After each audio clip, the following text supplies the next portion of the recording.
يلا كده بقى نشمر ايدينا ورجلينا ونخش على مادة جديدة. نسا وتوليد، ربنا يسترها. اول اسبوع كام محاضرة؟ بتاع 12 محاضرة 13 محاضرة بقى. نسا على اطفال على مش عارف ناقصين يضربونا بحاجة. المهم، بعيدا عن كل المقدمة دي، السلام عليكم ورحمة الله وبركاته. ازيكم يا شباب؟ عاملين ايه؟ يا رب تكونوا بخير باذن الله. اي حاجة قدامنا هنفرمها، ما تقلقوش من اي حاجة. والله ده احنا ادعكنا في الثانوية العامة اللي احنا بنشوفه في الكلية ولا اي حاجة من ايام الثانوية العامة، يعني حرفيا كنا مدعوكين. فاي حاجه يا اسطى ارضى بيها. بسم الله. النهارده ان شاء الله هنشرح ايه؟ الفيميل جينيتال اورجان.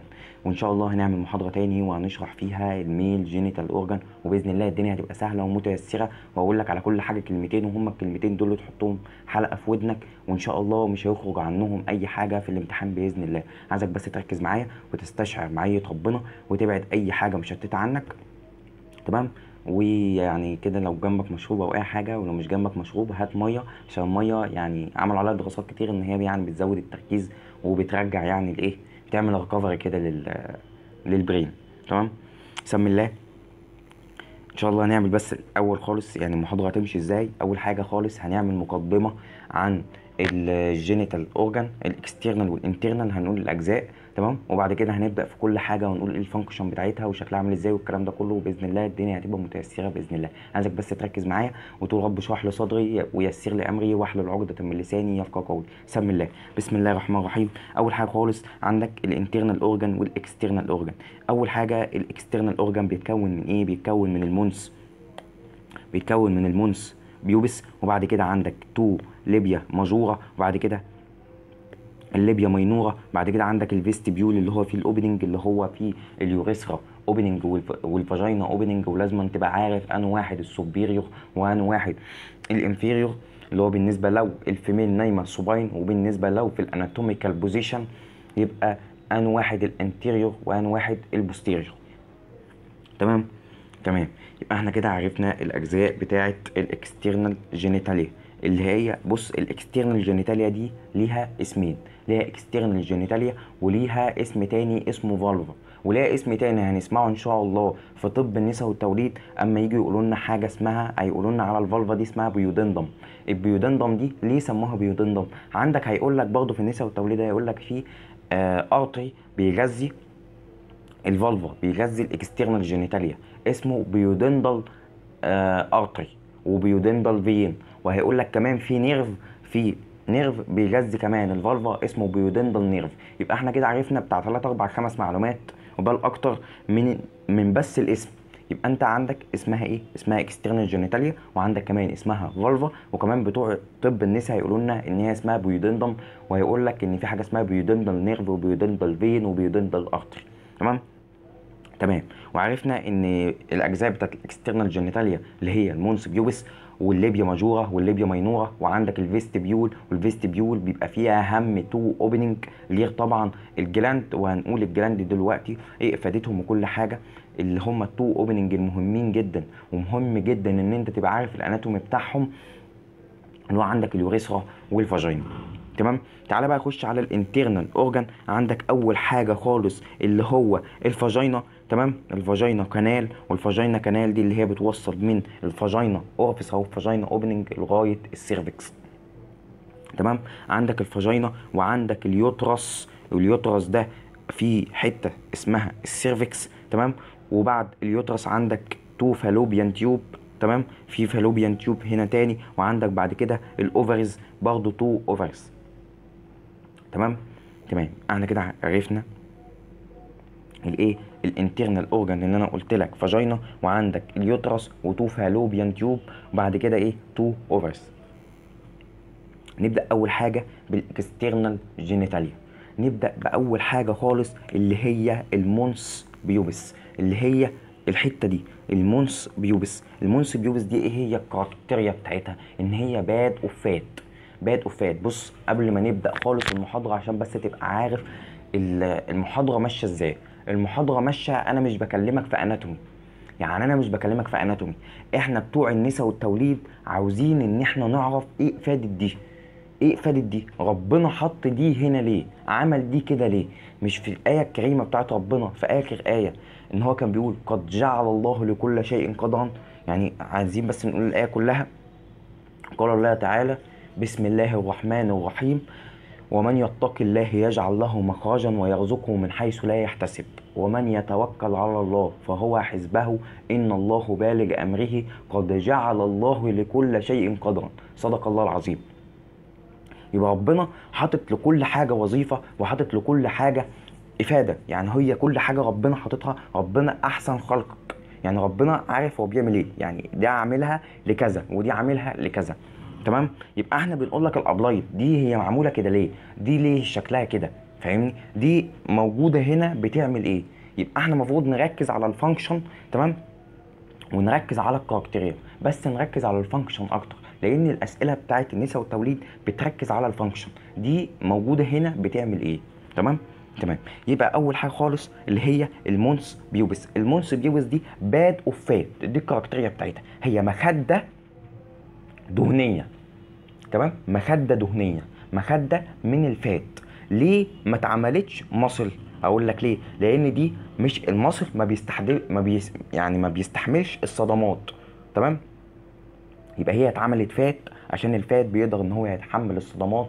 وكمان هتقول لي طب صدمات ليه؟ عندك الحته اللي تحت المونس بيوبس اللي هي العظمتين دول اللي هم اللي اسمهم الارتفاق العاني، بالانجلش اسمهم السيمفيسيس بيوبس، اللي هو الارتفاق العاني دي.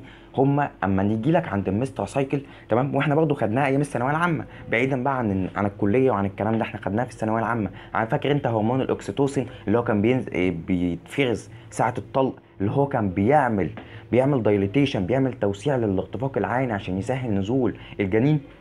انت طبعا فاكر الكلام ده. لو مش موجود بقى الباد اوفات دي، ما هي وراها ايه؟ وراها اللي هو الارتفاق العاني، والارتفاق العاني ده هو عظم الى حد ما خفيف. فاثناء الانتركورس ممكن يحصل ايه؟ ممكن يحصل انجري، ممكن يحصل كسر، ممكن يحصل كسر للايه؟ للسيمفيسيس بيوبس، للارتفاق العاني. فربنا حاطط الباد اوفات، حاطط المخده الدهنيه دي عشان تحمي السيمفيسيس بيوبس وتحمي البلفيك بون للايه؟ للفيميل اثناء الانتركورس، او من اي تروما ممكن تجي لها من بره. تمام. تمام. يبقى احنا كده عرفنا كذا معلومه.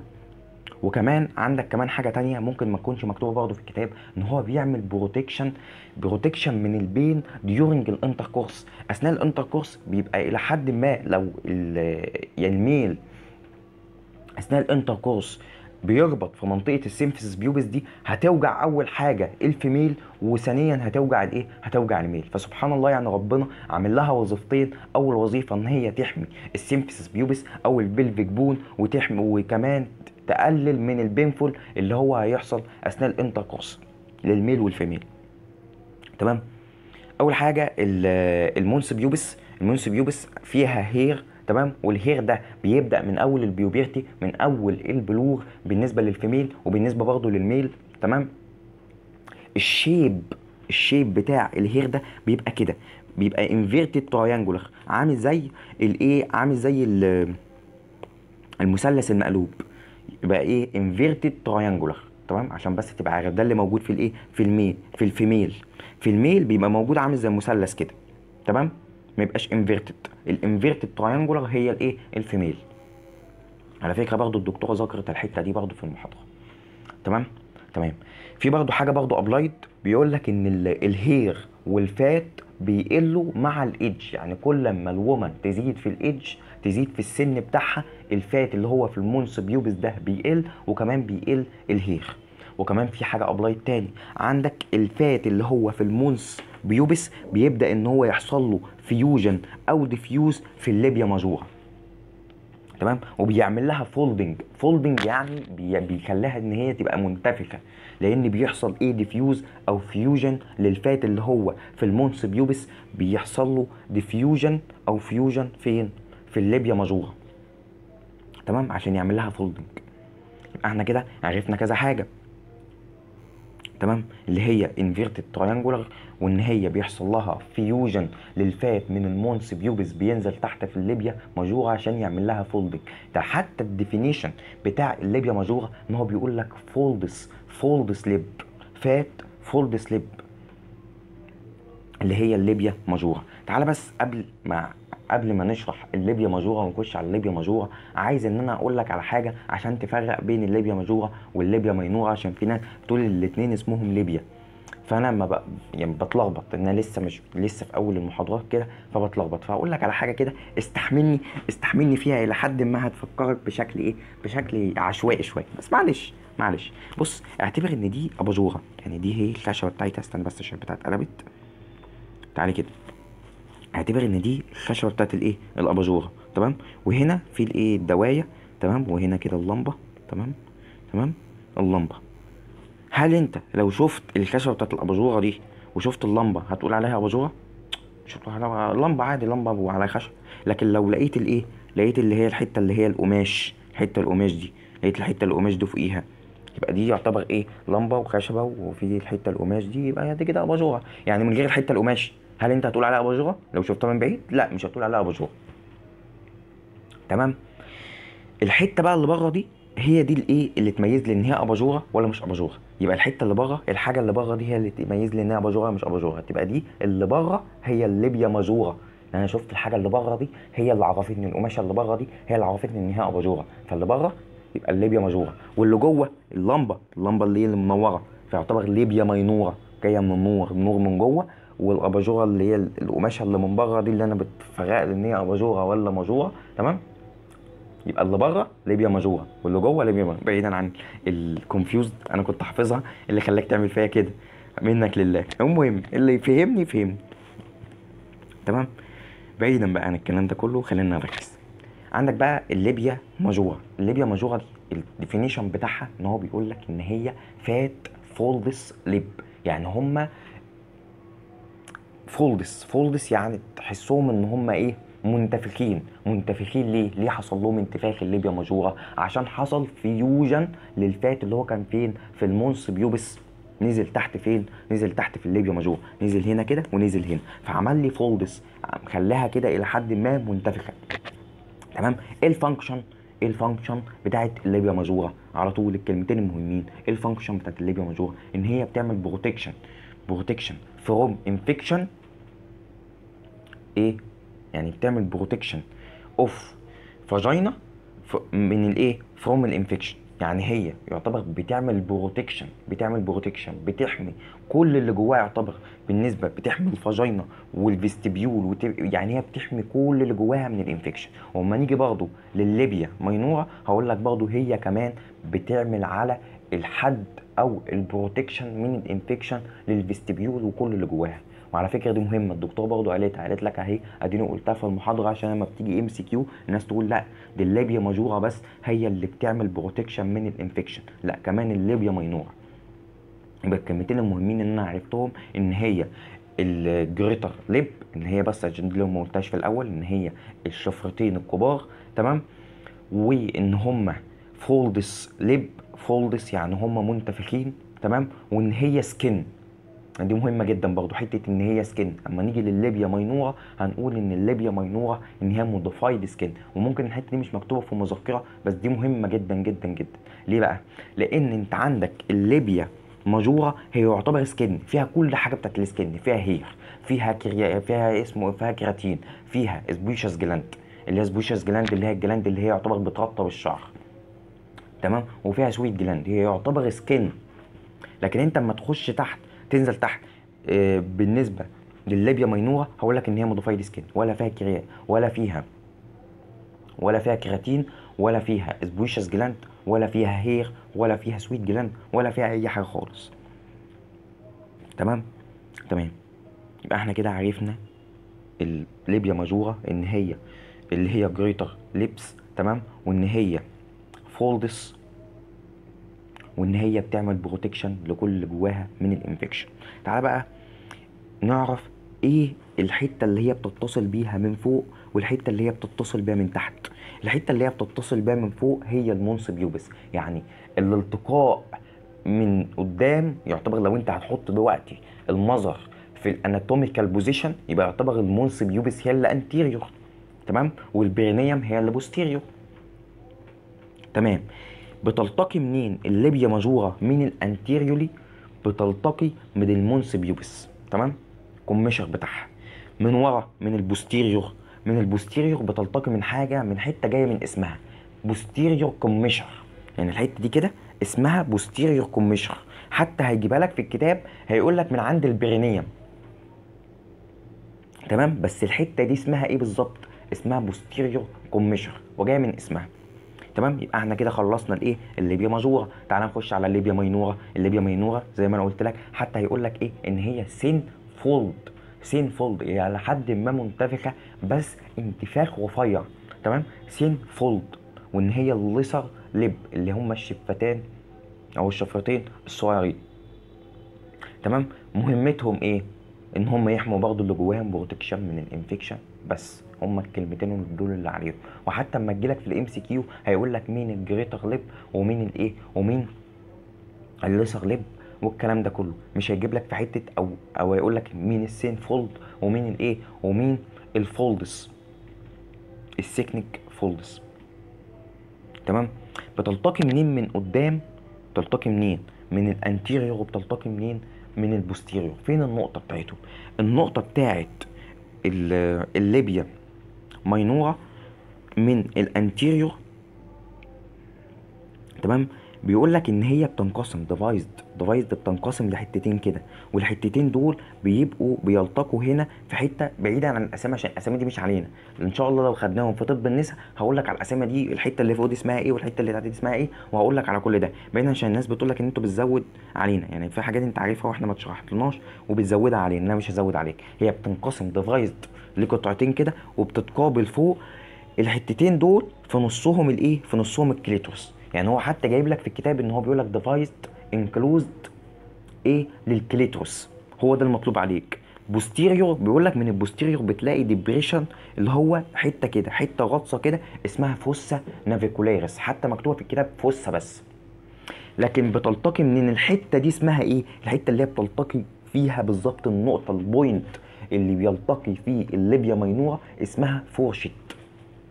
تمام، يعني هي كده بتلتقي من فوق، بتلتقي من فوق ان هي بيحصل لها ديفايسد.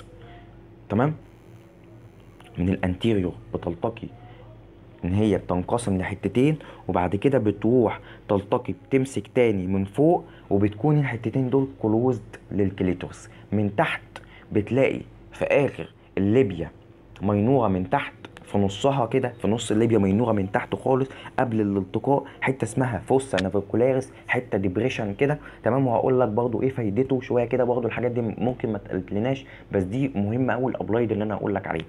تمام، وبتلاقيها التقت في حته اسمها الفورشيت. تمام، عكس بقى الليبيا ماجورا. الليبيا ماجورا كنت قلت لك ان هي بتلتقي من الانتيريور بالمونس بيوبس، ومن البوستيريور من الحته اللي عند البرينيوم اللي هي اسمها بوستيريور كوميشر، حتى جايه من اسمها. بالنسبه بقى للليبيا ماينورا، الليبيا ماينورا قلت لك بتلتقي من فوق ان هي بيحصل لها ديفايس بتنقسم لحتتين. تمام، وبترجع ان هي تمسك تاني من فوق. وبيقول لك ان الحتتين دول حتى في الكتاب انكلوزد للكليتروس، يعني هم بيبقوا ايه؟ قريبين قوي من الكليتروس. تمام، ومن تحت بتلاقي حته في اخر الليبيا ماينورا جنبيها على طول كده، يعني يعتبر اهي. تمام، اهي الحته دي اسمها فوسا نافيكولاريس، ويعتبر النقطه اللي بتلتقي فيها من البوستيريور الليبيا ماينورا اسمها ايه؟ اسمها فورشيت. تمام، تعال اما اقول لك الابلايد ده بسرعه عشان ايه ما انساهوش. ايه يعني مهمه الفوسا نافيكولاريس اللي هو الديبريشن ده؟ وايه برضو مهمه الفورشيت؟ يعني انا اميز بيه ايه او انا اعرف بيه منه ايه برضو؟ عشان انت قلت لي ان كل حاجه ليها وظيفه وكل حاجه انا برضو المفروض ان انا ابقى عارفها. تمام، عندك الفوسا نافيكولاريس دي الست الفيرجن بتلاقي عندها، يعني الست اللي هي بكريه مش متجوزه بتلاقي الفوسا نافيكولاريس دي عندها اللي هو الديبريشن. وبتلاقي عندها الفورشيت ده سليم، سليم كده، يعني هو ماسك كده، ماسك الايه؟ بتلاقي نقطه الالتقاء عاديه بالنسبه للايه؟ للليبيا ماينورا. لكن الست اللي هي مش فيرجن، الست اللي هي متجوزه اللي هي المذر، من اول اصلا انتر كورس بعيدا عن الهايمن، كده كده الهايمن انت عارف ان هو بيحصل له قط. كمان عندك الفورشيت اللي هو نقطه التقاء من البوستيريور للليبيا ماينورا، بتلاقيه برضه حصل له قط. الحته اللي هي الفورشيت دي بتلاقيها حصل لها قط. وعندك الفوسا نافيكولاريس اللي هو الديبريشن ده، بتلاقي الديبريشن ده هو كمان اختفى. تمام، ادي كده يعتبر انت معاك 3 ابلايد ان انت تعرف الست دي اللي قدامك دي فيرجن ان هي مش متجوزه، تمام، ولا ايه مش فيرجن ان هي متجوزه، من غير يعني لو في اتنين من غير ما تعمل لها اكزامينيشن الهايمن، تمام. والتالتة اللي هو الهايمن، يعني اول حاجه خالص الهايمن، تمام. ان انت تعمل اكزامينيشن الهايمن تلاقي الهايمن ان هو مقطوع، يبقى كده يعتبر ان الست دي ايه، مش فيرجن. وكمان عندك الفوسا نافيكولاريس اللي هو الدبريشن، لو لقيته برضه مختفي. بس على فكره تعالى بس اما ايه، اما نصلح الحته دي. الفوسا نافيكولاريس مش بتتشاف عند الايه، عند الفيميل كلهم. يعني برضه ما تحكمش على واحده بحاجه واحده بس. يعني في حاجتين، يعني انت اربط الحاجتين دول ببعض، اللي هي الفوس نافيكولاريس اللي هو الدبريشن بالفورشيت. لو لقيت الاتنين دول الابلايت بتاعهم موجود، يعني الفوس نافيكولاريس مش الدبريشن مش موجود، ولقيت الفورشيت مقطوع، يبقى هي الست دي كده مش فيرجن. لكن لو لقيت الفورشيت سليم ولقيت الفوس نافيكولاريس الدبريشن ده مش موجود، تبقى الست دي برضه فيرجن. الست دي فيرجن ان هي كده مش متجوزه. لكن ما تقدرش تقول ان الست دي مش فيرجن اما ما تلاقيش الايه، اما ما تلاقيش الدبريشن. يعني انا دلوقتي ما لقيتش عند الست الدبريشن ولقيت عندها الهايمن. بعيدا عن الهايمن كده كده ايه ده، ده يعتبر الفيصل، تمام. يعني انت دلوقتي ما لقيتش عند الست الدبريشن، تمام. الفوس نافيكولاريس دي انت ما لقيتهاش، بس لقيت ان الفورشيت سليم، يبقى كده يعتبر ايه، يعتبر الست دي فيرجن مش متجوزه. لكن لو لقيت الفورشيت الفورشيت مقطوع والفوس نافيكولاريس مش باينه، يبقى كده يعتبر الست دي ايه، الست دي كده مش فيرجن، الست دي متجوزه. تمام. تمام، ده بالنسبه للابلايت. عندك بقى الفيستبيول اللي هو الحته دي اللي هي بتحتوي على كل الحاجات دي. بتحتوي اول حاجه خالص على الكليتورس اللي هو الاركتايل تيشو. هي حاجه كده اركتايل عامله زي البينس بالنسبه للايه، بالنسبه للميل. ودي يعتبر بتفرز ماده تشيزي كده، تمام، اللي هي اسمها سيجما، تمام. ودي يبقى مور سنسيتيف اثناء الايه، اثناء الانتركورس، تمام. تمام. بعد كده عندك الاوبننج اللي هو اليوريثرا، واليوريثرا ده هو ده الانتيريور.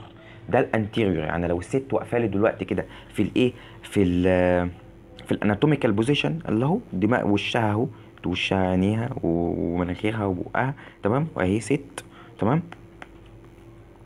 وعندك اهي دي ايديها جنبيها عشان انت عارف الاناتوميكال بوزيشن، تمام. واهي يعتبر ايه الانتيريور اللي قدام اللي هو اليوريثرا، ايه اللي بوستيريور اللي هو الفاجينا. مهم جدا ان انت تبقى عارف الابلايت ده، مهم جدا، تمام. يبقى الانتيريور هو الايه، اليوريثرا، والبوستيريور اللي هي الفاجينا ايه، الفاجينا اوبننج او الفاجينا اورفس، تمام. تمام. عندك اليوريثرا ده هو مش جايب لك عليه اي حاجه، هو بس بيقول لك ان اليوريثرا هو الانتيريور والايه، والفاجينا هي اللي ايه، البوستيريور. عندك بقى تو سكين جلاند بيبقوا تحت كده بوستيريور وانكلوزد للايه، لليوريثرا. تو سكين جلاند كده، تمام. تمام. وعندك حاجه اسمها بارسلين جلاند. بارسلين جلاند دي اللي هي دي البارسلين جلاند. حتى يقول لك عليها حاجه اسمها راسيموز نيتشرال، هنجيلها في الاخر واقول لك يعني ايه راسيموز نيتشرال ان شاء الله، مش هنساها، تمام. تمام. عندك البارسلين جلاند دي، البارسلين جلاند دي عامله على ان هي بتعمل لوبريكيشن، تمام، لوبريكيشن اثناء الانتركورس للايه، للفاجينا. يعني بتطلع ماده كده، ماده بتعمل لوبريكيشن، وماده كمان بترطب الايه، الفاجينا اثناء الانتركورس. وكمان بيبقى فيها بتطلع كمان بتفرز ماده لايزوزوم عشان تمنع الانفكشن. عشان تعتبر يعني الفاجينا اوبننج يعتبر فين، يعتبر في الشارع بالنسبه للايه، بالنسبه لليوترس، بالنسبه للايه، بالنسبه للفالوبيان تيوب، بالنسبه للاوفري، يعتبر الفاجينا يعتبر في الشارع. فلازم حاجات تبقى فيها لايزوزوم، حاجات تبقى ايه، يعتبر مناعيه عشان تمنع اي حاجه تخش الايه، تخش للفاجينا عشان ما تعملش للست انفكشن، تمام. يبقى البارسلين جلاند هي بتفرز ماده لوبريكيشن عشان تعمل ترطيب وتعمل زي تليين، تمام، اثناء الانتركورس، تمام، للايه، للفاجينا. وعندك كمان بتفرز ماده لايزوزوم، ماده مناعيه عشان تقتل اي حاجه تقدر، يعني اي حاجه ان هي ممكن تخش جوه الايه، تخش جوه الفاجينا، تمام. تمام. كده بالنسبه للاكسترنال اورجان، بالنسبه بقى للانترنال اورجان، تعالى بس اما نعمل كده ريفيجن بسيط، ريفيجن سريع كده على الاكسترنال اورجان بسرعه، سريع يعني سريع كده. اول حاجه المونس بيوبس، قلنا لك ان هي باد اوف فات. ايه لازمه الباد اوف فات دي؟ عشان تحمل سيمفيسيس بيوبس من ايه؟ عظمه الايه؟ العظمه اللي هي بتاعت الارتفاق العاني، من ان هي ايه؟ ان هي تتكسر.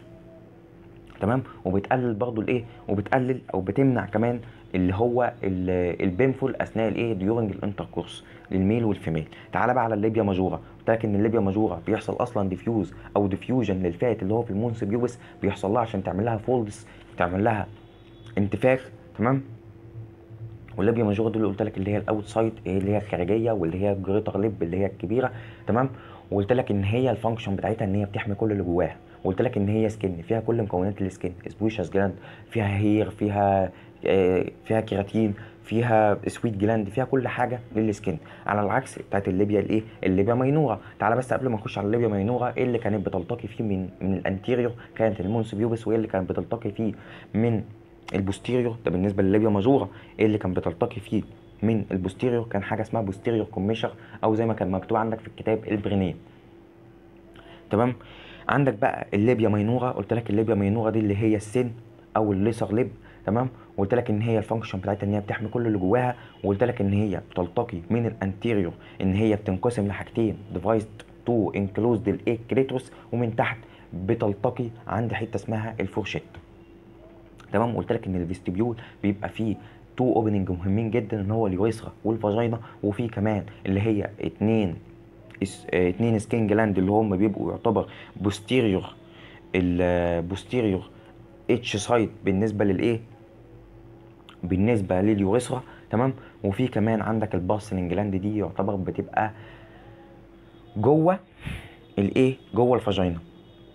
تمام. جوه الفاجينا اوبننج، يعني هي بتبقى بين الهايمن، يعني لو ده الهايمن كده، ثواني كده، لو ده الهايمن، تمام، وده الايه؟ وده الاوبننج، هي بتبقى هنا كده، هي بين الهايمن وبين الايه؟ وبين الفاجينا اوبننج. تمام. وقلت لك دي المهمه بتاعتها ان هي تعمل لوبريكيشن اثناء الانتركورس، وكمان ان هي بتفرز ماده لايزوزوم عشان تمنع اي ايه؟ انفكشن ان هي تخش جوه الفاجينا، عشان انا قلت لك ان الفاجينا يعتبر متعرضه للايه؟ للاوتر انفايرمنت. تمام. ده بالنسبه للايه؟ للاكسترنال اورجان. بالنسبه بقى للانترنال اورجان، بالنسبه للانترنال اورجان، اول حاجه خالص الفاجينا، بعد كده عندك السيرفكس، بعد كده عندك اليوترس، بعد كده عندك الفالوبيان تيوب، بعد كده عندك الايه؟ بعد كده عندك الاوفرس. اول حاجه خالص الفاجينا. الفاجينا دي ايه المهمه بتاعتها الوحيده؟ هما حاجتين مهمين قوي ليها. يعني اول حاجه خالص الفاجينا دي ان هي يعتبر اللي هي ريسيف البينس اثناء الايه؟ اثناء الانتركورس. وكمان مهمه ان هي برضه ريسيف للفيتس اثناء الدليفري، اثناء الايه؟ اثناء الولاده، يعني اثناء الولاده. تمام. نكمل الانترنال اورجان اللي هو الفاجينا، عشان بس التسجيل فصل. الفاجينا اول حاجه خالص ان انا عايزك تعرفها في الفاجينا ان هي يعتبر قناه بتوصل بين الفاجينا اورفيس ولغايه اليوترس. تمام. القناه دي، انا بس قبل اي حاجه نخش بس على حته الاناتومي ونخلصها بسرعه.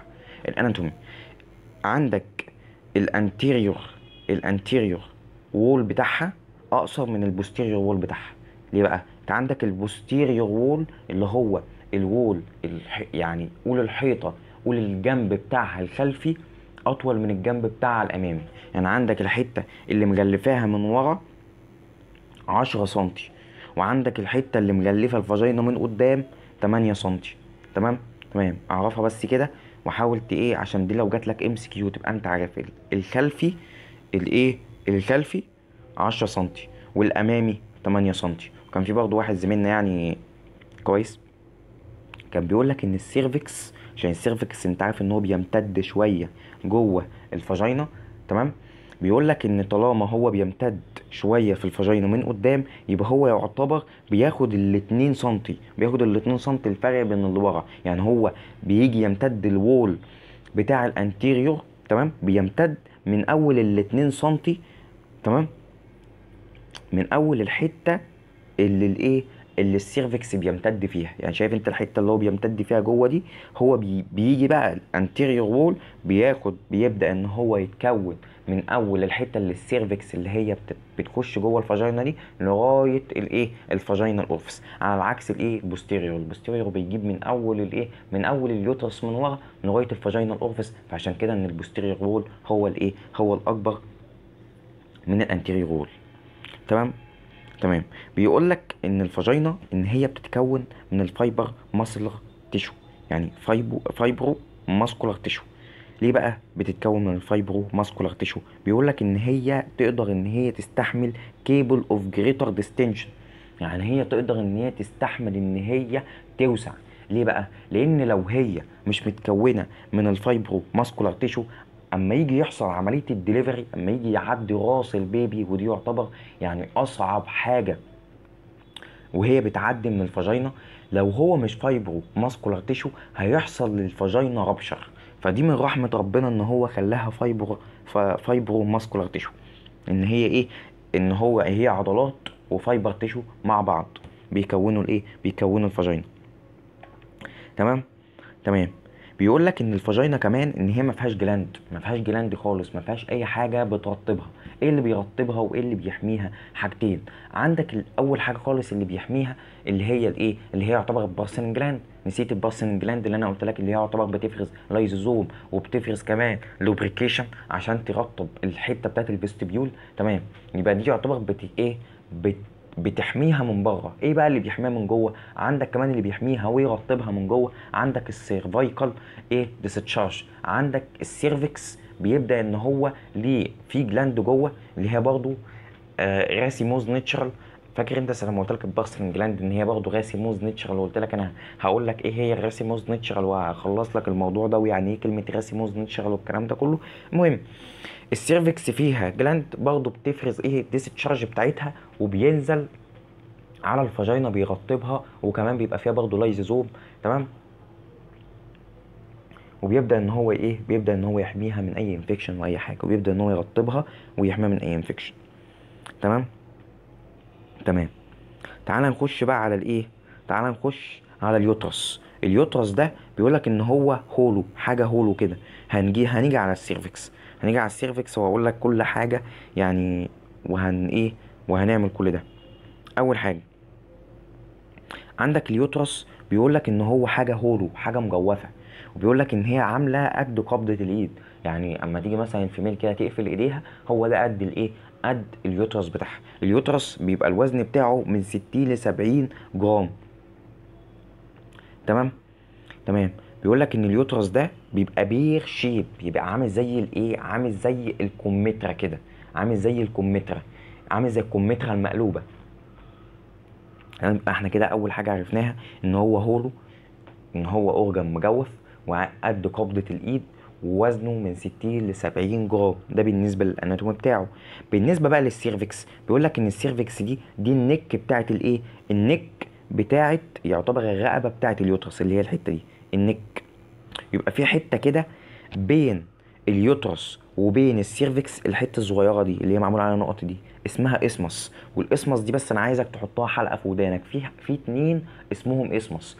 في اسمس ده بيبقى برضه من الفالوبيان تيوب، وفي برضه الحته اللي هي فوق النك اللي هي بين يعتبر السيرفكس وبين البادي اوف ذا سيرفكس، لان اللي فوق ده كده البادي واللي تحت ده السيرفكس. الحته دي بقى اللي هي بين اللي هي بين السيرفكس وبين البادي بتاع اليوترس دي اسمها اسمس. الحته دي بتبقى من 2 ل 5 مللي، من 2 ل 5 مللي. ساعة اما الست تبقى بريجننت بتطول لغاية 10 سنتي. انت متخيل؟ يعني هي بتبقى من 2 ل 5 مللي، وساعة اما تكون الست بريجننت بتوصل لغاية 10 سنتي.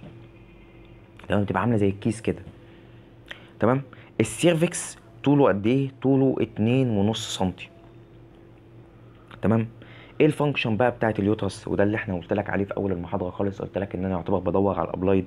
ايه الفانكشن بتاعه؟ ان هو شيلتر يعني بيت للفيتس ديورنج ديورنج البريجنانسي. يعتبر هو بيت للفيتس اثناء اثناء يعني فتره الحمل بتاعت الام فيه. تمام. وبيعمل كمان اكسبل اليوتراين كونتنت اثناء الايه، اثناء الولاده. ان هو يعتبر بيطرد بقى المشيمه، وبيطرد الكيس اللي هو الكيس الجنيني، وبيطرد الجنين، وبيطرد كل ده. تمام. تمام. ايه هو البوزيشن بتاعه؟ هو مكانه فين؟ حتى انا جبت صوره حلوه قوي ان هو ال يعتبر ده الظهر، ده البوستيريور للفيميل، دي الايه، دي الباتوكس اهي، ده الظهر. تمام، ده الظهر، يبقى ده البوستيريور وده الانتيريور. يبقى ايه وده دي ايه، ده هو اليوترس. تمام. ايه اللي انتيريور بالنسبه لليوترس؟ انتيريور يعني قدام اليوترس اليورينري بلادر. ايه اللي بوستيريور بالنسبه لليوترس؟ الريكتوم. تمام. ايه بقى السوبيريور؟ ايه هو اللي فوقيه؟ عشان برضو الحاجات دي الدكتور على فكره اكدت عليها. ايه اللي ايه، ايه ايه السوبيريور ليه؟ الانتستين. وايه الانفيريور؟ ايه الاكسترنال جينيتاليا اللي هي الفالفا. تمام. يبقى احنا كده ايه، عرفنا ان اول حاجه خالص البوزيشن بتاع اليوترس. ايه اللي قدام اليوترس؟ اليورينري بلادر. وايه اللي ورا اليوترس؟ الريكتوم. وايه اللي فوق اليوترس السوبيريور ليه؟ الانتستين. وايه اللي تحته؟ الانفيريور اللي هو الاكسترنال جينيتاليا. في كمان كلمه اللي هو بيقول لك اليوترس هل ان هو ستريت واقف كده، ولا اللي هو متني شويه محمل على حاجه كده. ان هو بيقولوا عليه كلمه مشهوره قوي، جمله مشهوره قوي، ودي اتقالت لنا في الاناتومي في سنه اولى. قال لك ان هو انتي فيرجن انتي فليكسد. يبقى انتي فيرجن انتي فليكسد يعني هو تحس ان هو نايم على اليورينري بلادر، نايم عليها. يعني حتى يعني برضو الحته دي ابلايد، وعايزك برضو تفهمها عشان برضو تفهم حته ان هو ليه نايم، برضو فيها حكمه يا اخي. والله يا اخي فيها حكمه. حتى الست الفيرجن عشان اعمل لها يوتراين اكزامينيشن، او اعمل لها الترا ساوند، اعمل لها كده سونار على اليوترس. ما انا طبعا اليوترس ده بيبقى يعتبر جوه البلفيك، جوه البلفس، ونايم على الايه، نايم على اليورينري بلادر. فانا مش هشوفه، انا مش هشوفه اصلا، لان الست دي فيرجن ومش عارف اعمل لها فاجينال ايه، الترا ساوند. ما انا ازاي هدخل اصلا الالترا ساوند من الفاجينا وهشوف؟ ما هو في هايمن، الست دي فيرجن، الست دي مش متجوزه. فاعمل ايه؟ فاقول للست دي املي لي اليورينري بلادر، يعني خليكي مزنوقه حمام ميه، وبعد كده تعالى اعمل لك الايه، تعالى اعمل لك الالترا ساوند. تمام. تعالى اعمل لك الالترا ساوند. فلما اجي اعمل لها الالترا ساوند هلاقي ان اليورينري بلادر اتملت على اخرها، ورفعت اليوترس لقدام كده لغايه الابدومين، يعني فوق المونس بيوبس كده. وهبدا ان انا وانا بعمل الالترا ساوند اشوف اليوترس، عشان مثلا لو في مثلا لا قدر الله مثلا عندها مثلا ايه، عندها مثلا ابسس مثلا، في عندها مثلا انفلاميشن، او من انفلاميشن مش هيبان. لو عندها مثلا ايه، ما عندها مثلا كانسر لا قدر الله، الكلام ده كله بيتشاف تحت الايه، تحت الالترا ساوند. فاهمني؟ يبقى دي برضه حكمه ان هو الايه، اليوترس نايم فوق الايه، اليورينري بلادر. وقلت لك الكلمه المشهوره دي اللي هو انتي فيرجن انتي فليكسد. وعلى فكره برضه في الاناتومي عشان اوضح لك الحته دي، بيقول لك ان هي زاويه مش عارف، جايبه زاويه 90، جايبه الكلام ده برضو انا عارفه، بس انا مش عايز ازوده عليك طالما هو ما اتقالش اللي جينا. ولو اتقال ان شاء الله في طب النساء باذن الله ابقى اشرح لكم الحته دي واقولها لكم. تمام. عندك بقى ازاي اقيس اليوترس؟ بص، احسن من الكلام المكتوب في الكتاب، عايزك تحفظها كده. هو 3 في 2 في 1 انش، وبعد كده انت هاتها بالسنتي، وانت كده عارف ان الانش بيساوي 2.5 سنتي. يبقى دلوقتي هو 3 في 2 في 1. ابدأ بالطول زي ما احنا بنقول في الطبيعي، الغائج على لساننا ايه؟ طول في العرض في الايه، في العمق. طول في العرض، بنجيب الاول الطول بعد كده العرض. تمام. يبقى 3 في 2 في 1، ننزلها كده بالترتيب.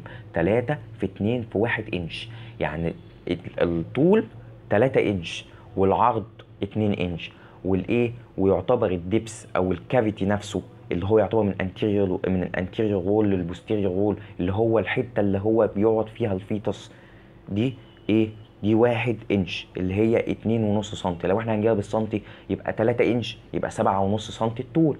2 انش اللي هو العرض، يبقى يعتبر كده 5 سنتي الايه، 5 سنتي العرض. ما انا قلت لك الايه، الانش ب2.5 سنتي. وايه، واللي يعتبر الدبس اللي هو من الانتيريور للايه، للبوستيريور وول، اللي هو يعتبر الكافيتي ده العمق بتاعه كام، اللي هو 1 انش اللي هو 2.5 سنتي. تمام. تمام. هو حتى جايب لك في الكتاب بيقول لك الريليشن اللي هو الانتيريور البلادر، تمام، اللي هو قدام اليوترس البلادر زي ما انا موضح لك اهو، تمام، والبوستيريور الريكتوم، وعندك اللاترال كمان، احنا نسينا نقول كلمة اللاترال. اللاترال عندك الفالوبيان تيوب والاوفرز. الاوفرز يعتبر هو تحت اصلا. الاوفرز هو في البلفيك، في البلفس، في الحوض، تمام. وعندك السوبيريور الانتستين، وعندك الانفيريور الفاجينا، تمام. وفي كتب كاتباها الايه الاكسترنال جينيتال، بس انت اكتب الايه الفاجينا زي ما مكتوب عليه، تمام. بعد كده بقى هنيجي للايه لليوتراين كونسيست او اليوتراين بارتس. ايه البارتس اللي هي في الايه اللي في اليوترس؟ هل اليوترس ده حته واحده ولا هم قسموه لاجزاء؟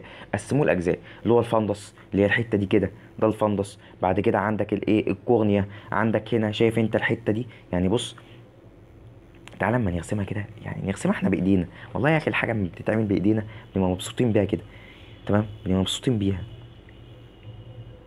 دي الفالوبيان تيوب اهي، اهو. وعندك اهو الاوفرس، اهو، تمام تمام. عندك اول حاجه الفندس، الحته دي كده، شايف انت الحته دي كده، الحته الجميله دي كده، دي الفندس، تمام. دي الفندس اهي، الحته المقبقبه دي، ده الفندس، تمام. وعندك حاجه اسمها كورنيا، اللي هو الكورنر ده كده، اللي هي داخله الفالوبيان تيوب، دي اسمها كورنيا، تمام. وعندك حته اسمها ايه، وعندك البادي، ده كل البادي، ده البادي اهو، ده الجسم، تمام. ده البادي، ده البادي بتاع الايه بتاع اليوترس. وبعد كده عندك اللي هي العنق بتاعت الرحم، اللي هو السيرفكس. وعندك الحته اللي هي بين اليوترس، اللي بين البادي بتاع اليوترس وبين السيرفكس، اللي هي اسمها الاسمس، اللي انا قلت لك بتبقى من 2 مللي ل 5 مللي، وبتكبر في الحمل لغايه 10 سنتي، تمام. الفندس دي هو الابر وول بتوين الايه الانسيرشن للفالوبيان تيوب. هو ايه الانسيرشن دي؟ الانسيرشن دي يعتبر يعني اضيق حته في الفالوبيان تيوب. يعني انت الفالوبيان تيوب هتلاقي اول حاجه بادئه بالانسيرشن، بعد كده عندك الايه، بعد كده عندك الاسمس. انا قلت لك الاسمس دي اسمين، اللي هي الاسمس اللي هي بين السيرفكس اللي هي النك بتاعه اليوترس، وبين البادي الحته اللي بين البنين دي اللي هي اسمها الاسمس، اللي انا قلت لك من 2 مللي ل 5 مللي، اللي هي بتكبر ل 10 سم اثناء الايه اثناء الحمل. وعندك تاني بارت في الفالوبيان تيوب اسمه اسمس، بعد كده عندك الامبولاري بارت، وهكذا، تمام تمام. بعد كده عندك الكورنيا، وانا قلت لك الكورنيا دي اللي هي يعتبر دخلت الايه دخلت الفالوبيان تيوب، حتى هم بيقولوا عليها ايه فالوبيان تيوبس جوين. وعندك البادي، او بيقولوا كمان عليه اسم لاتيني اسمه كوربس، تمام. ايه تاني يا رب؟ عندك بقى الكافيتي ده هو يعتبر اللي هو الوول اللي بين الانتيريور والبوستيريور. يعني انت اكنك ماسك الايه اكنك ماسك دلوقتي اليوترس في ايدك، الايه الحيطه اللي قدام والحيطه اللي ورا، اللي هو الديامتر، اللي هو الفرق اللي بين ده وده، يعتبر الحته اللي هو بيقعد فيها الفيتوس، هي دي اسمها الكافيتي، تمام. وعندك بعد كده اللي هو الاسمس، اللي انا قلت لك اللي هي الحته بين السيرفكس وبين البادي، اللي هي دي يعتبر من 2، هي بتبقى 2 من 2 مللي ل 5 مللي، وبتبقى 10 سم اثناء الايه اثناء الحمل، بتكبر.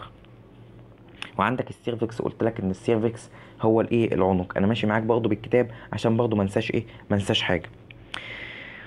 بعد كده عندك قبل بس ما نخش على الايه الانترنال اوس والاكسترنال اوس، عندك السيرفكس بيمتد حته جوه الفاجينا، تمام.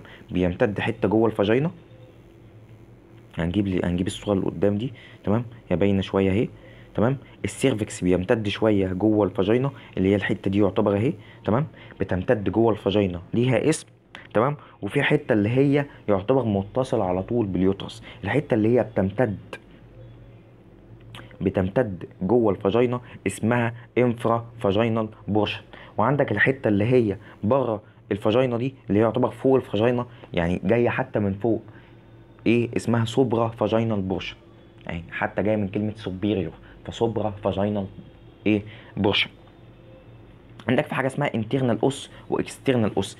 يعني ايه انترنال اوس واكسترنال اوس؟ عندك بيقولك ان السيرفكس ده فيه دايمتر كده، اللي هو الفرق بين الفتحه اللي هي بين السيرفكس وبين اليوترس اللي هي الحته دي كده، الحته دي اسمها انترنال اوس. وعندك الفتحه اللي هي بتوصل السيرفكس بالفاجينا اسمها ايه؟ اكسترنال اوس. تمام. يبقى احنا دلوقتي عارفين ايه هو الانترنال اوس والاكسترنال اوس. قلت لك ان الانترنال اوس اللي هي الفتحه اللي هي بتوصل السيرفكس باليوترس، تمام، والاكسترنال اوس اللي هي الفتحه اللي هي بتوصل بين الفاجينا والايه والسيرفكس. تمام.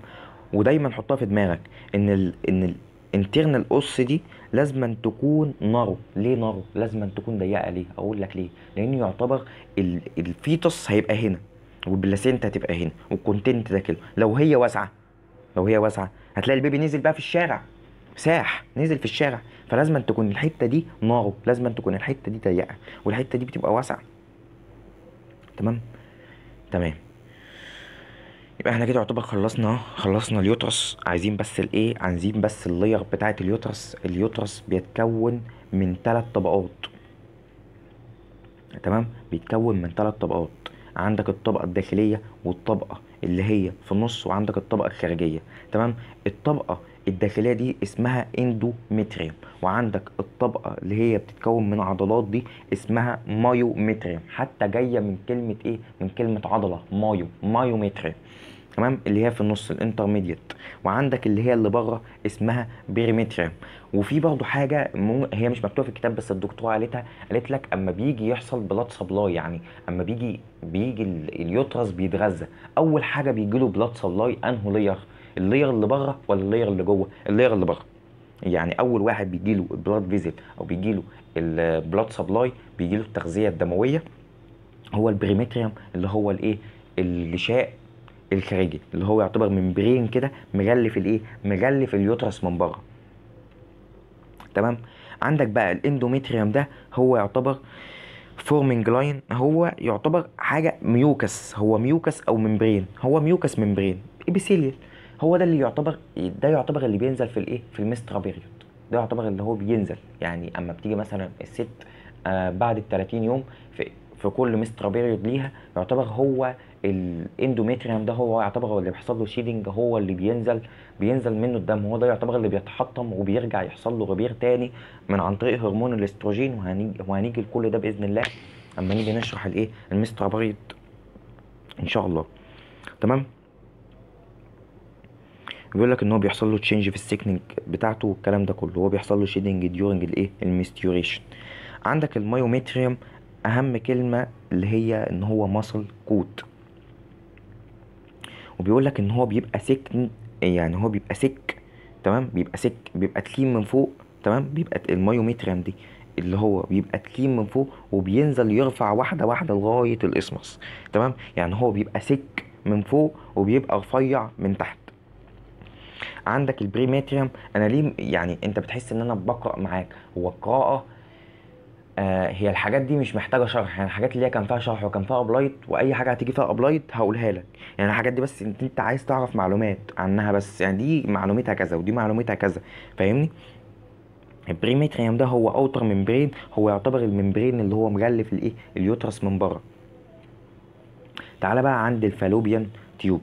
الفالوبيان تيوب دي ايه هي الفانكشن بتاعتها، وايه هو البوزيشن بتاعها، وايه هو الاستراكشر بتاعها؟ الاستراكشر بتاعها بينقسم لاربع حاجات. اول حاجه الفانكشن بتاعها ان هي يعتبر بتزق الاوفم توورد اليوترس. يعني اما الاوفم اول حاجه خالص ان هي عندك الفالوبيان تيوب بتبدا ان هي تلتقط الاوفم اول ما بتطلع من الاوفري، بتبدا انها تلتقطها. تمام. يعني هي طلعت دلوقتي من الاوفري، بتبدا ان هي تلتقطها. لما بتلتقطها بتفضل تمشيها واحده واحده واحده لغايه ما توديها للامبولاري بارت. الامبولاري بارت ده اللي هو بيحصل فيه الفرتلايزيشن، اللي هو التخصيب. تبدا ان هي تزقها.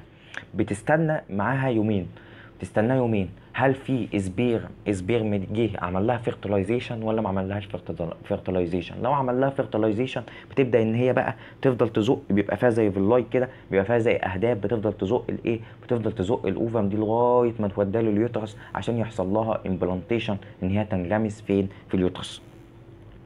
تمام. دي اول وظيفه ليها. وكمان الوظيفة التانية ان هي بتستقبل السبرماتوزوا، اللي هو يعتبر السبيرم. بتستقبله برضو في الايه في الامبولاري برضه عشان يحصل عمليه الايه الفيرتلايزيشن. تمام. وبيقول لك كمان ان هي بتعمل سبلايز للفيرتلايز اوفم ويز نيوتريشن. بيبقى في خلايا خلايا في الفالوبيان تيوب بتعمل على الايه النيوتريشن للايه للاوفم، وهي قاعده فين؟ وهي قاعده في الفالوبيان تيوب. عقبال ما يحصل لها فيرتلايزيشن، واما كمان يحصل لها فيرتلايزيشن عشان هي بتقعد ايام. ان شاء الله لما ناخد محاضره الفيرتلايزيشن هقول لك ان هي بتقعد ايام لغايه ما تنزل اليوترس. فكل الوقت ده المفروض ان هي الاوفم او الفرتلايز اوفم، او بعد كده ان هي تبقى اسمها زيجوت، هيبقى عاوز ان هو ياخد نيوتريشن. هياخد النيوتريشن دي منين؟ ربنا برضو حاطط تغذيه في الفالوبيان تيوب. الفالوبيان تيوب بتبدا ان هي تطلع النيوتريشن ده عشان الايه الاوفم تتغذى فيه. تمام. تمام. الاستراكشر قلت لك ان هي بتتكون من 4 اجزاء. الاربع اجزاء اللي هو اول حاجه الانتر استيشيال بورشن. قلت لك ان هو الانترستيشال ده يعتبر هو اضيق مكان فين؟ في الفالوبيان تيوب. بعد كده عندك الازمس. قلت لك الازمس ده يعتبر هو اقل دي من الانترستيشال بورشن. لكن لا، عشان لو جالك MCQ وقال لك ايه هو النروست بارت للفالوبيان تيوب، هتبقى انت هتقول له ايه؟ الانتر استيشيال بارت. ولو هو مش جايب الانتر استيشيال بارت يبقى هو الايه الاسمس. يعني هو لو مش جايب الانتر استيشيال بارت في الاختيارات ايه وجايب الاسمس هتختار الاسمس. لكن لو هو جايب الاسمس والانتر استيشيال بورشن يبقى انت هتختار الانترستيشال ايه بورشن. وعندك بقى الاسمس برضه هو كمان نارو، هو ده الاسمس. تمام. وبعد كده عندك الامبولاري اللي هي ده المنطقه اللي هو بيحصل فيها فيرتلايزيشن. بعد كده عندك الانفندبلر اللي هي يعتبر الايه اللي عامله زي الصوابع دي شبه الفينجر، اللي هي بتعمل اللي هي بتعمل كاتشنج للايه للاوفم اول ما بتطلع منين. بيقول لك اللاير بتاعه الفالوبيان تيوب، بيقول لك ان اللاير بتاعه الفالوبيان تيوب بتبقى مبطنه. تمام. مبطنه بسيل اسمها ايه؟ اسمها جوبليت سيل. والجوبليت سيل دي بتعمل على بريديوس للسكريشن. وايه هي السكريشن دي؟ السكريشن دي بتحتوي على ايه؟ بتحتوي على الجلايكوجين اللي هي بتعمل نوتريش للايه للاوفر. اللي انا قلت لك اللي ربنا مبطن الفالوبيان تيوب بخلايا، والخلايا دي بتبدا ان هي تعمل سكريشن للنيتريشن اللي هو الجلايكوجين عشان تغذي الاوفم اثناء وجودها في الفالوبيان تيوب. تمام. تعالى للاوفريز اللي هو المبيض. تمام. المبيض ده ايه الفانكشن بتاعته؟ اول حاجه خالص اللي هو مسؤول على البرودكشن للاوفا. الاوفا دي اللي هو الفيميل جميط، عكس الميل جميط. الميل جميط اللي هو الايه السبيرم. السبيرم اللي هو الحيوان المنوي. وايه اللي مسؤول على البرودكشن دي؟ اللي هي التستس. وان شاء الله لما نيجي نشرح الفيميل قصدي الميل ريبرودكتيف سيستم ان شاء الله هنوضح كل حاجه، وان شاء الله تبقى محاضره سهله وزي الفل باذن الله. تمام. ده اول فانكشن ليها. والفانكشن الثاني اللي هي سكريشن للفيميل سكس هرمون اللي هو البروجستيرون والاستروجين. تمام. عندك البوزيشن هي بتبقى موجوده فين؟ بتبقى اتاتشد للباك بتاع البرود ليجمنت. البرود ليجمنت ده هو يعتبر حاجه عامله زي الستاره كده، حاجه عامله زي الستاره بتبقى مغطيه الايه؟ بتبقى مغطيه اليوترس من قدام. تمام. وهو يعتبر بيبقى موجود في البلفس. يعني البوزيشن بتاع الاوفري هو يعتبر بيبقى موجود في البلفس، بس هو بيبقى ماسك فين؟ بيبقى ماسك في البرود ايه؟ في البرود ليجامنت. ان هو حتى مكتوب اهو attached to the back of the broad ligament within the ايه the peritoneal cavity. بيقول لك الاستراكشر بتاعه هو بيتكون زيه زي اي اورجان. اي اورجان في الدنيا بيبقى ليه مظله وايه وكورتكس. بيبقى ليه نخاع اللي هو الاعضاء بتاعته الداخليه، يعني هو بيبقى ليه زي خلايا داخليه، ويبقى ليه قشره محوطه الخلايا الداخليه. تمام. بيقول لك ان المظله ده يعتبر هو ايه؟ في فروم ورك عامله زي شبكه كده، عامله زي شبكه. تمام. وتبقى الشبكه دي بتتكون من ايه؟ من فايبرس تيشو. والفايبرس تيشو دي بيبقى جواها ايه؟ بيبقى جواها كل البلاد فيزل وكل الليمفاتيك اند النيرفس ترانسفير ثرو ات. تمام. تمام.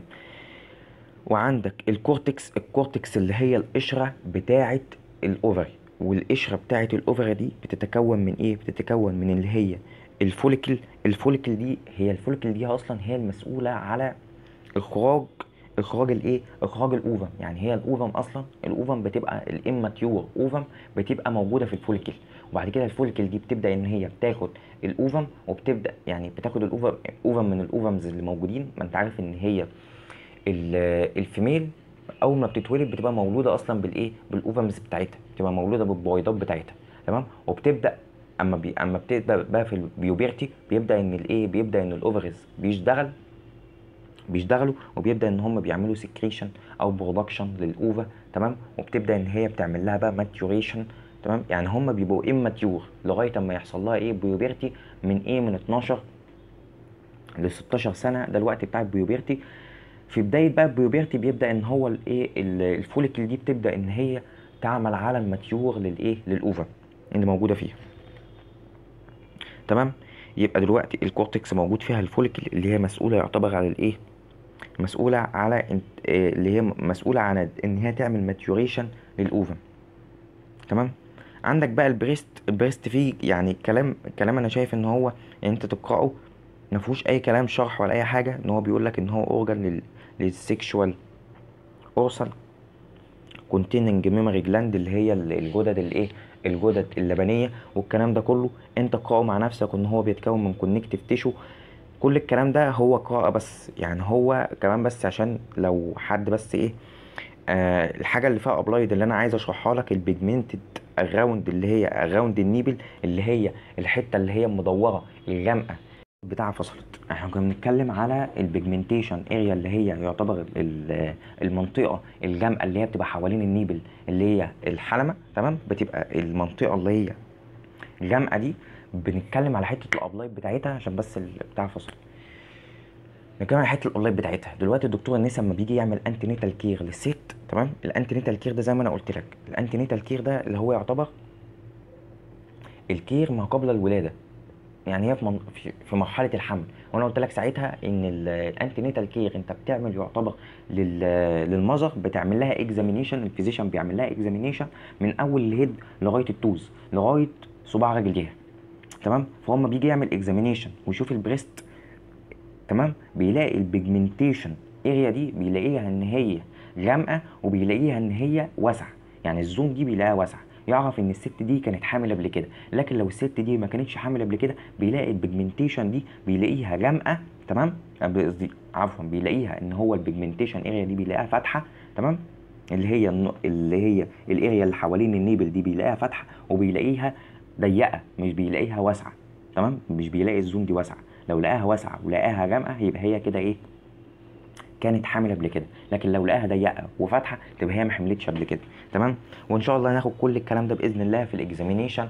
عندنا اكيد محاضره اسمها بريست اكزامينيشن، وهناخد كل الكلام ده، والكلام ده يبقى بالنسبه لنا لوجيك باذن الله. الحمد لله خلصنا المحاضره. فاضلش بس غير الحته اللي هي بتاعت البورسلينج جلاند اللي انا قلت لك عليها، اللي هي اسمها راسي موز نيتشرال. اللي عايز يسمعها يسمعها، هي مش علينا، بس انا عايزك بس ايه، تفهمها معايا. يعني ايه كلمه راسي موز نيتشرال؟ راسي موز نيتشرال يعني برانش تو برانش، يعني دي يعتبر الجلاند. تمام.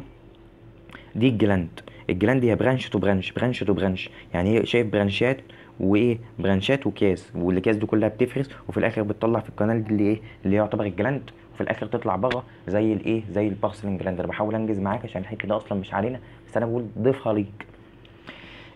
ايه الحتت اللي هي موجود فيها راسي موز نيتشرال؟ احنا ذكرنا البارسلين جلاند اول حاجه، بعد كده قلت لك السيرفكس، بعد كده عندك الايه، التيوب. يبقى انت عندك 3 حتت فيها ايه، راسي موز نيتشرال. تمام. اللي هي اول حاجه البارسلين جلاند، بعد كده السيرفكس، بعد كده عندك التيوب. تمام.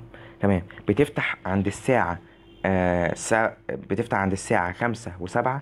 تمام. معرفش الساعه اهي، الساعه اهي، الساعه 12، 1، 2، 3، 4، 5. تمام. ودي الساعه 7، دي الساعه 6، ودي الساعه 7. تبقى بتفتح عند الساعه 5 و7. يعني انت حتى لما تيجي تفتح مذكرات ان شاء الله، يعني الحاجات دي انا مستني هناخدها برضه في طب نسا باذن الله. هتلاقي الحاجات دي برضه بيقولوها لنا. تمام. عشان تبقى عارف، هم مش واحده بس، هم 2. تمام. 2 بارسلين جلاند، واحده يمين واحده شمال، واحده عند الساعه 5 وواحده عند الساعه 7. وهم بيفرزوا لوبريكيشن. تمام. وحتى هيقولوا لنا في الطب النسا، هيقول لك ان حتى دي اما بيجي مثلا يحصل فيها انفلاميشن او يحصل فيها بص او يحصل فيها اي حاجه، بتتحول بتتحول لكرونيك، ما بتبقاش حاجه اكيوت وبقدر ان انا اعالجها، لا بتبقى حاجه كرونيك، لان هي يعتبر هي جوه. انا قلت لك ان هي بتبقى بين ده الهايمن اهو، وده الايه، ودي يعتبر الايه الفاجينا اوبننج، هي بتبقى بين ايه، بين دي وبين دي، وتبقى دي حاجه جوه. يعني انت شايف حتى منقطه اهي، الشكل بتاعها منقط، الشكل بتاعها منقط، هي حاجه ديب جوه. فحتى المذر ما بتاخدش بالها ان في مثلا ان هي فيها انفكشن، او ان هي غير اما تحس ان هي فعلا تكون كبرت قوي، وتحس ان هي تقول ده ايه ده، في جنب يعني تحس ان جنب من ايه، جنب من الاتش سايت نقح عليها. يعني حتى تروح للدكتور تقول له اصل الجنب ده نقح عليا قوي، وحاسه بحاجه، حاسه بحاجه كده، حاسه بحاجه مقبقبه كده من جوه. فيبدا الفيزيشن يعمل اكزامينيشن ويعرف ان ايه، ان هي عندها انفكشن والحته دي اتحولت. المهم يعني الابلايد والبروسيجر والكلام ده كله، الحاجات دي مش علينا، الحاجات دي يعني في جراحه تمام. وممكن ناخدها برضه في النساء، ويقول لك البروسيجر بتاعها حتى اسم البروسيجر رخم، هيقولوا لنا الكلام ده ان شاء الله لو مقرر علينا. بس الحمد لله خلصنا المحاضره اللي هي الفيميل جينيتاليا يا رب. بس انا عارف ان المحاضره طولت مني شويه، بس والله العظيم يعني عفويا مني ان انا حرفيا بحاول ان انا اوضح لك كل حاجه ما يمكن توضيحها. يا رب تكون استفدت، ويا رب يكون فعلا هذا اصمغ عليك بالفهم، وربنا يجعل هذا يعني العلم علم ننتفع به. يعني انت حاول برضه لو حاجه متيسره عليك حاول تيسرها لصاحبك، ولو انت مش عارف تيسر الحاجه لصاحبك وصاحبك برضه نفس الموضوع، الدنيا مش متيسره معاه وربنا يسرها عليك في المحاضره دي، انت شفت المحاضره ابعتها لصاحبك وقول له انا فهمت منها وفهمت منها 1 2 3 4، وحاول تخلي الدنيا يعني تسقط الخير على الناس زي ما ربنا بيجعل الناس يسقطوا الخير عليك. بس السلام عليكم ورحمه الله وبركاته.